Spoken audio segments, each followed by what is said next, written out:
নতুন উপদেষ্টা নিয়োগ করা হয়েছে তাদের ন্যায়ভাবে ন্যায়সঙ্গত সত্য কথা তুলে ধরেছে। 5 জন মাদ্রাসার শিক্ষার্থী তাদেরকে গ্রেফতার করা হয়েছে। এটা সম্পূর্ণ খুনি হাসিনা, গণহত্যাকারী হাসিনা, লুটেরা হাসিনা তারই একেবারে পথ অবলম্বন করেছে এই উপদেষ্টারা।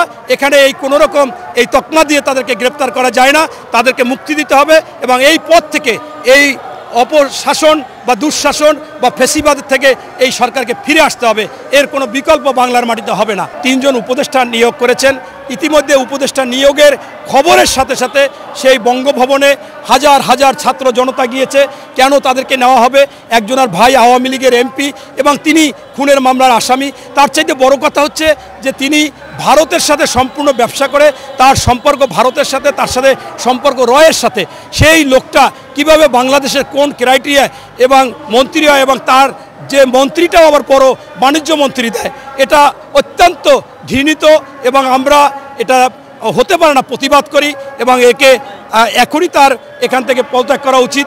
পাশাপাশি আপনারা দেখেছেন যে একজন ব্যক্তি যিনি আমি তার ফেসবুক পেজে দেখলাম তার মা হচ্ছে সে পোস্ট দিয়েছে 5ই আগস্টের পরও আওয়ামী লীগের পক্ষে প্রচুর পোস্ট দিয়েছেন এবং 32 নম্বর বন্ধুর যে বাড়ি সেই বাড়িকেও তিনি আবার নির্মাণ করতে বলেছেন এবং যেভাবে ছিল সেইভাবে পরিদর্শন করতে বলেছেন। প্রধান উপদেষ্টাকে আবেদন করেছে। ভারতে মাছ পাঠাবার ক্ষেত্রে অনেকে বিরোধিতা করলে সে বলছে যারা বিরোধিতা করবে তারা এই দেশের শত্রু। এরপরে তার স্ত্রী মুজিব ছবি করেছে, মুজিব শরীফের নায়ক, তার কিন্তু অ্যালট বাড়ির বরাদ্দ হয়ে গেছে, বরাদ্দ বাতিল হয়েছে, অথচ তার স্ত্রী কিভাবে তার স্বামীকে এখানে উপদেষ্টা করে এবং তার যা এ পর্যন্ত শুধুমাত্র 2-1টি পোস্ট এবং অল্প সময়ের জন্য ছাত্র জনতা এটাও তাদের একটা আইওয়ার ছিল। এর আগ পর্যন্ত তারা সম্পূর্ণ আওয়ামী লীগের সাথে জড়িত, আওয়ামী লীগের গুণগান গেয়েছে। আওয়ামী লীগ ছাড়া তারা কোনো কথা বলতে পারে না। সেই আওয়ামী লীগের প্রতাত্তা দোসর কিভাবে উপদেষ্টা হয়? মূল কথা হচ্ছে যে আমি যেটা দেখতেছি, আগে এই 16 বছর বক্তব্য দিতাম যে শেখ হাসিনার 2 কান কাটা, লজ্জা শরম নাই, বেহায়া, নির্লজ্জ, বিশ্বে মনে হয় এত নির্লজ্জ নাই। কিন্তু আজকে দেখতেছি এই যে উপদেষ্টারা নিয়োগ পালো, আর আগেও কয়েকজনের সমালোচনা হয়েছে, এদের হায়া লজ্জা নাই, বিশ্ব বেহায়া এবং শেখ হাসিনার মতো 2 কান কাটা। কারণ নতুবা তাদের বিরুদ্ধে যখনই সমালোচনা হয় কেন তারা তখন এখান থেকে পদত্যাগ করে না? এটা তাহলে লোভনীয় ব্যাপার এবং এটা তারা খুব অনেক কিছু ত্যাগ স্বীকার করে, অনেক কিছু খরচ করে যেগুলো সামাজিক মাধ্যমে প্রচার হচ্ছে সেই ধরনের, অথবা ভারত তাদেরকে বসিয়ে দিয়েছে।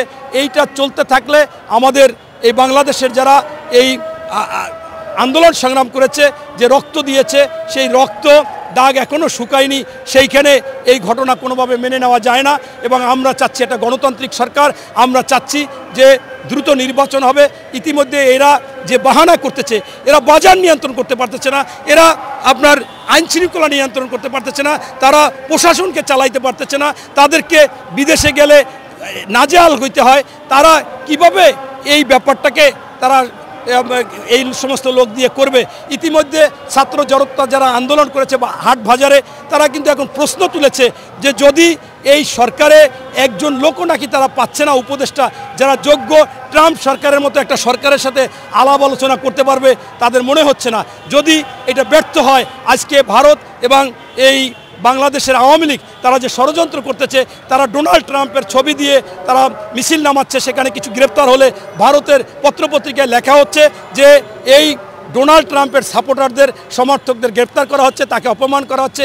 এই কথা যদি ডোনাল্ড ট্রাম্পকে বুঝাইতে পারে তারা, তাহলে এমন যদি হয় যে এই বাংলাদেশ অন্তর্বর্তীকালীন সরকারকে উনি ফোন করে বলে যে আওয়ামী লীগ বাংলাদেশে রাজনীতি করবে, কোনো ডিস্টার্ব, তাহলে সেইটা তো দিতে বাধ্য হবে। পাশাপাশি এদের কাপড় চুপড় নষ্ট হয়ে যাবে ফোনে, এইটা জনগণের ধারণা। তাই আমি মনে করি যে এইখানে একেবারে আমূল পরিবর্তন, সংস্কার কইরা এই অন্তর্বর্তীকালীন সরকার যেটা ঝড় তুলতেছে, এইটা কোনোভাবেই গ্রহণযোগ্য না। আগে সংস্কার করতে হবে এই উপদেষ্টা মণ্ডলীর। এই উপদেষ্টা মণ্ডলীর থেকে আপনার 60%-এর বেশি ওখান থেকে তাদেরকে পদত্যাগ করাতে হবে এবং যোগ্য লোকদেরকে এনে ট্রাম্প সরকারের সাথে যারা কথা বলতে পারবে বা বাংলাদেশে মেরুদণ্ড সোজা হয়ে দাঁড়াইতে পারবে। এই একজনও মেরুদণ্ড সোজা, যে যদি কেউ তার স্ত্রীকে ব্যবহার করে যদি উপদেষ্টা হয়, ওর মেরুদণ্ড আছে, ও তো মানুষের মধ্যেই পড়ে না, অপদার্থ। বর্তমানে যে একটি অন্তর্বর্তীকালীন সরকার আছে, তাদের বিরুদ্ধে গণতান্ত্রিক কোনো আচরণ করলেই তারা গ্রেপ্তার করতেছে এবং হুমকি দামকি দিচ্ছে, যা ওই আগের ফ্যাসিস্ট সরকারের আপনার বহিঃপ্রকাশ। আপনারা দেখেছেন যে আজকে আমরা এই 2-3 দিন পর্যন্ত পেপার পত্রিকায় সকল চ্যানেলে সংবাদ হচ্ছে যে এই অন্তর্বর্তীকালীন সরকার একটি খসড়া করেছে, একটি বিল পাস করবেন। সেইটা হচ্ছে যে আপনার এই সরকারের বিরুদ্ধে কেউ কোনো কথা বলতে পারবে না, এই সরকার কি নিয়মকানুন হবে সেইটা বলেছেন। পাশাপাশি বলেছেন এই সরকার অনির্দিষ্টকালের জন্য থাকবে, সেই সম্পর্কে কোনো প্রশ্ন করতে পারবে না। এটা স্পষ্ট ফেসিবাদ, বাকশালী এবং স্বৈরাচারী একটি লক্ষণ বা সেইটাই প্রকাশ করতেছে এবং এটা একেবারে আমাদের কাছে প্রমাণিত।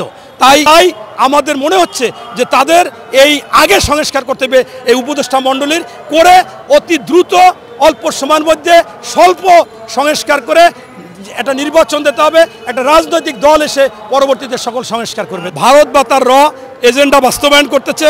এখানে আপনার এই অযোগ্য উপদেষ্টাদের বিরুদ্ধে মানববন্ধন বা বিক্ষোভ বা সমাবেশ করবে বা রাস্তায় নামবে, তাদেরকে হুজুর বা এই ইসলাম বা হিজবুত তাহরী দিয়ে তকমা দিয়ে তাদেরকে গ্রেপ্তার করবে। আমি এর তীব্র নিন্দা জানাই এবং এদের অবিলম্বে মুক্তি দিতে হবে এবং সেই আওয়ামী লীগের ফ্যাসিস্টের প্রতাত্তা বিদায়ী, আওয়ামী লীগের ফ্যাসিস্টের তারা এই অবস্থায় আছে বিদায়ী এই ঘটনাগুলো ঘটাচ্ছে এবং একই ফর্মুলায় একইভাবে আবারও এই নব্য ফ্যাসিস্ট স্বৈরাচারের বহিঃপ্রকাশ করতে চাচ্ছে এবং তারা এই বাংলাদেশে ভারতের আজ্ঞাবহ হয়ে একটা সরকার পরিচালিত করতে চাচ্ছে। এটা কোনোভাবে বরদাস্ত করা যাবে না এবং এটা বাংলার মাটিতে করতে দেওয়া যাবে না। আসলে বিশ্ব ডমিনেট করে যুক্তরাষ্ট্র এবং সেই যুক্তরাষ্ট্রের পররাষ্ট্র নীতিতে সাধারণত কোনো পরিবর্তন হয় না, কারণ এই সমস্ত দেশ 200 বছর, 150 বছর, 300 বছর, 500 বছরের পরিকল্পনা করে। কিন্তু আমার কাছে আবার মনে হয় যে ট্রাম্প এমন একজন ব্যক্তি, তিনি যদি কোনো কিছু তার মাথায় ঢুকিয়ে দেওয়া হয় তাহলে সে সেই সময় সেই কাজটা করতে চায় এবং এই ট্রাম্পের মধ্যে এটা আগেও আমরা লক্ষ্য করেছি, এখনও আপনারা জানেন যে ইতিমধ্যে ট্রাম্প সিদ্ধান্ত নিয়েছে যে ইউক্রেন যুদ্ধে ইউক্রেনকে কোনো সমর্থন দিবে না, সাপোর্ট দিবে না, যার কারণে যুক্তরাষ্ট্র বর্তমান জো বাইডেন সরকার তিনি ওই ইউক্রেনের প্রেসিডেন্টের সাথে যে কথাবার্তা ছিল সেইগুলো দ্রুত সে সাপোর্টগুলো দিচ্ছে। তাই আমি মনে করি যে ভারত এবং আওয়ামী লীগ তারা যে এত কূটকৌশল আছে, তারা যে মানুষের ক্ষতি করতে পারে এবং তারা যে কোনো সময় একটা খারাপ কাজ করতে পারে এবং এই শেখ হাসিনা তো অনেকেই বলেছে ঘসিটি বেগম বা অনেক কিছু, এটা মনে করেন ফ্রাউন নৌমনুত অনেকের সাথে তুলনা করেছে। তাই এটাকে অবহেলা বা উড়িয়ে দেওয়া যায় না। অবশ্যই ট্রাম্পকে যদি এই সমস্ত বুঝাতে পারে তাহলে ট্রাম্প সেক্ষেত্রে একটা পদক্ষেপ নিতে পারে। সেই জন্য আজকে আমি আপনাদের মাধ্যমে অন্তর্বর্তীকালীন সরকার প্রধান ডক্টর ইউনূস সাহেবকে বলবো, আপনি আপনার এই উপদেষ্টা পরিষদ থেকে মিনিমাম 60% উপদেষ্টাদের সরিয়ে দেন এবং যোগ্যদের নেন, যারা রাষ্ট্র পরিচালনা করতে পারে, যারা ডোনাল্ড ট্রাম্প সরকারের সাথে কথা বলতে পারবে এবং তার সাথে কথা বলে বাংলাদেশের অবস্থান, এই শেখ হাসিনা যে খুনি, গণহত্যাকারী, লুটেরা, অর্থ পাচারকারী, আইন টাইন সবগুলো ধ্বংস করেছে, এই জিনিসগুলো বুঝাতে হবে এবং ডোনাল্ড ট্রাম্পকে আপনার হাসিনা বিরোধী যারা আছে তারাও পছন্দ করে, তারাও সমর্থন করেছে, তারাও অভিনন্দন জানিয়েছে। এই কথাগুলো বুঝিয়ে আমাদের সেখান থেকে ওই শেখ হাসিনার সেই অপকৌশল বা আপনার যে জিনিসগুলো করতে চাচ্ছে ষড়যন্ত্র, সেই ষড়যন্ত্র থেকে আমাদের ফিরিয়ে আনতে হবে দেশকে।